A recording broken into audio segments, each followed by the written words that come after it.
What is the single most dangerous point of failure in the entire global economy? It's not the oil fields in the Middle East, it's not the Suez Canal, and it's not even the internet cables sitting at the bottom of the ocean. It's a cluster of factories on an island most people couldn't even point to on a map. Inside those factories, one company, TSMC, produces over 90% of the world's most advanced semiconductors. Chips so sophisticated their circuits are measured in nanometers. These chips power F-35 fighter jets, the supercomputers training artificial intelligence, and the phone in your pocket. And almost the entire global supply comes from this one place. If production there stops, the world loses access to the advanced chips it depends on. There's no real backup, no quick alternative. This is about raw power, and it's exactly why the United States and China are willing to risk a global crisis over who controls it. This is context.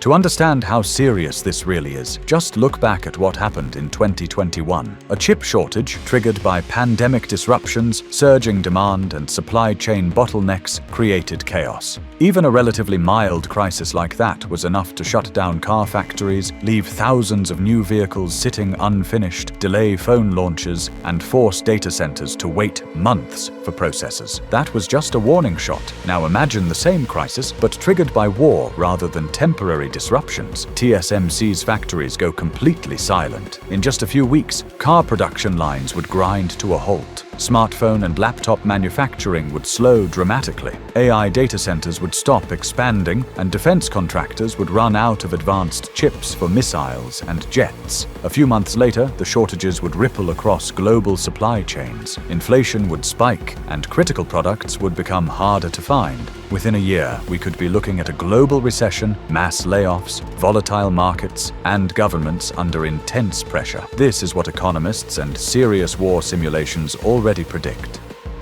The irony is that TSMC was never supposed to become this powerful. Founded in 1987, its original plan was straightforward. It wouldn't design chips, it would simply manufacture them for other companies. While Apple and Nvidia focused on designing ever more powerful chips, TSMC dedicated itself entirely to mastering the extremely complex process of actually producing them. Over time, that intense specialization turned TSMC into the dominant force in advanced semiconductor manufacturing. Today, the world's biggest tech companies create some of the most sophisticated chip designs on the planet. But for the most cutting-edge nodes, they depend overwhelmingly on TSMC in Taiwan. Replicating this capability anywhere else would cost hundreds of billions of dollars and take well over a decade.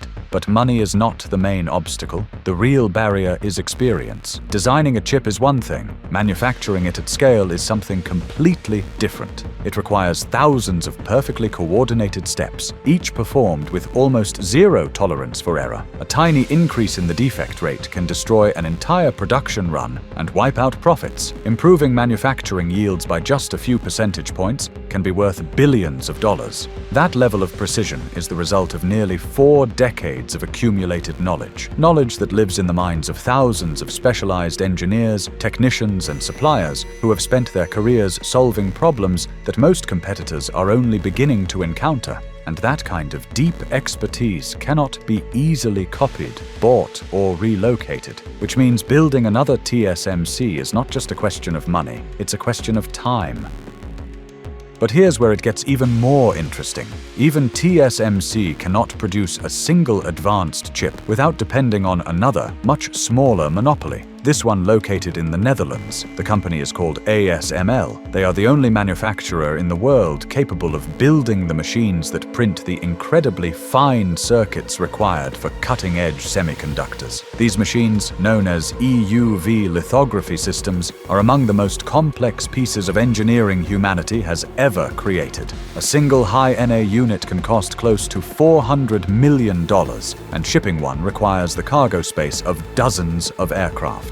ASML's dominance doesn't come from patents alone or government protection. It comes from decades of accumulated expertise and an extraordinarily complex global supply chain that no other company has been able to replicate. Other lithography giants like Nikon and Canon tried and eventually stepped back. The technical challenges and costs were simply too high. For years, China has worked aggressively to obtain this technology and reduce its dependence on foreign equipment. The United States has pushed hard for the Dutch government to restrict exports of ASML's most advanced systems to Chinese customers. The Netherlands, caught in the middle as a small trading nation, has had to navigate difficult economic and political pressures. The result is striking. Even the world's most advanced chip manufacturer in Taiwan ultimately depends on a single company in a small Dutch town. This means the entire advanced semiconductor industry, and with it, much of the future of AI, computing, and modern military technology, sits behind not one, but two extremely narrow bottlenecks. At the heart of it all, today's most advanced semiconductor industry rests on a remarkably fragile triangle. The United States controls the core design software and the most sophisticated chip architectures. The Netherlands, through ASML, builds the only machines capable of printing those designs at the necessary scale. And Taiwan, through TSMC, delivers the actual manufacturing at the highest level of precision. China has invested hundreds of billions of dollars trying to break free from this triangle. While it has made real progress in older technologies, at the absolute leading edge, it still faces significant gaps. This is one of the key reasons Taiwan is so strategically important to Beijing. Beyond historical claims and national pride, controlling the island represents a potential shortcut to overcoming these technological constraints. But here, China runs into a serious dilemma. Even if Beijing were to seize Taiwan militarily, it would not automatically gain a functioning semiconductor superpower. The facilities could suffer serious damage during any conflict. Many key engineers and technicians might leave. ASML would very likely suspend all support and spare parts for its machines, and the United States would almost certainly tighten or cut off access to critical design software and technology. In short, a military victory could easily turn into an industrial disaster. China might capture the physical factories, only to lose access to the knowledge, expertise, and international supply chains that actually make them valuable. The United States is well aware of this vulnerability. In 2022, Washington passed the CHIPS and Science Act, a $53 billion initiative aimed at rebuilding domestic semiconductor manufacturing capacity. As part of this effort, TSMC is constructing major facilities in Phoenix, Arizona. However, the project has faced execution and scaling challenges. The Arizona plants are generally expected to lag behind Taiwan's most advanced facilities by at least one generation. A key limitation is the availability of highly specialized manufacturing talent. Even with Taiwanese engineers brought in to help train local teams, differences in production culture and work processes have slowed progress. Ultimately, the CHIPS Act is not about replacing Taiwan, it is America's insurance policy, a long-term effort to reduce risk and create a partial backup. It may help reduce the impact of a disruption, but it does not remove the world's heavy dependence on Taiwan for the most advanced chips. And as if the geopolitical tensions weren't high enough, the artificial intelligence boom is making the situation even more critical. Training today's largest AI models requires massive numbers of high-end GPUs. TSMC produces the vast majority of the most advanced processors that power companies like NVIDIA. With global demand for AI computing growing exponentially, the pressure on Taiwan's semiconductor capacity is rising fast. What was already a serious vulnerability has become one of the most strategically important choke points in the world. Major powers now see advanced semiconductors as the decisive resource of the 21st century, more vital than oil in some respects, because while energy has many producers, these cutting-edge chips depend on an extremely concentrated supply. The squeeze on that small island is only getting tighter.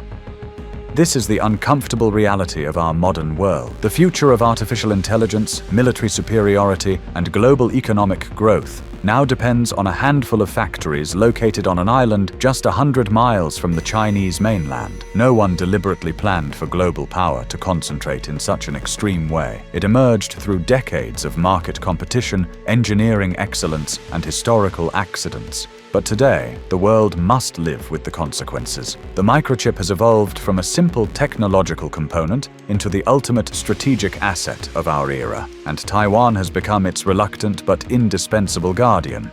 This is Context.